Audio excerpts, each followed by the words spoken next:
తెలంగాణ ప్రజలారా, ఈరోజు కేసీఆర్ యొక్క సిట్ విచారణ ఉంది.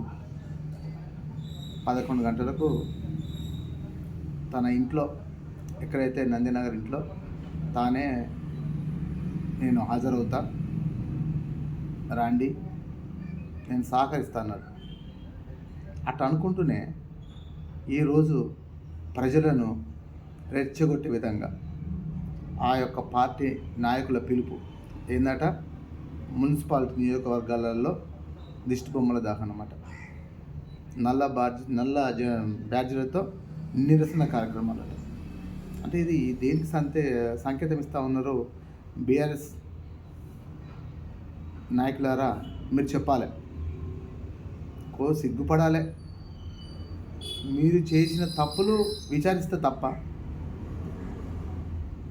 మీరు కూడా ప్రభుత్వం 10 సంవత్సరాలు పరిపాలించింది కదా, అంటే మీరు అధికారులను అవమానిస్తున్నారా? విచారణ చేయొద్దా? మీరు తెలంగాణ దొరలా? మిమ్మల్ని ప్రశ్నించొద్దా? సిగ్గుపడాలి, సిగ్గు తెచ్చుకోండి తెలంగాణ ప్రజలారా. వీళ్ళు చేసే చేష్టలను, అరే ఇవాళ రేపట్లో ఒక బీద ఎవరైనా ఒక సామాన్యుడు ఏదైనా ఒక తప్పు చేసినా, ఏదైనా అయిందంటే వాళ్ళు స్టేషన్కి పోతారు, వాళ్ళను అడుగుతారు, ఎంక్వైరీ చేస్తారు. అరే మీరు ఒక బాధ్యతగా ఒక ఎమ్మెల్యేగా ఉండి మీరు ఇట్లాంటి తప్పులు చేసి ముఖ్యమంత్రిగా పరిపాలించినావు, మీరు ఒక నమ్మకం కల్పించాలి ప్రజలకు.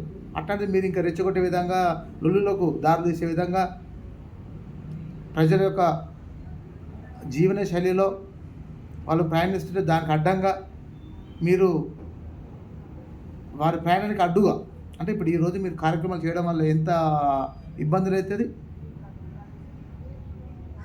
దయచేసి రాబోయే మున్సిపాలిటీ ఎన్నికలలో, ఇప్పుడు జరగబోయే మున్సిపాలిటీ ఎన్నికలలో బీఆర్ఎస్ పార్టీకి బొందబెట్టాలి ప్రజలారా.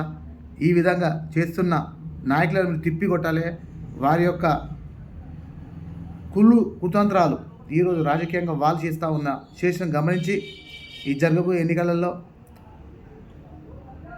కాంగ్రెస్ పార్టీ అభ్యర్థులను గెలిపించి, అత్యధిక మేరతో గెలిపించి బీఆర్ఎస్ పార్టీ నాయకులకు చెంపశెల్లుమనేలాగా చేయాలని మీ దగ్గర ప్రాధేయపడుతూ, జై కాంగ్రెస్.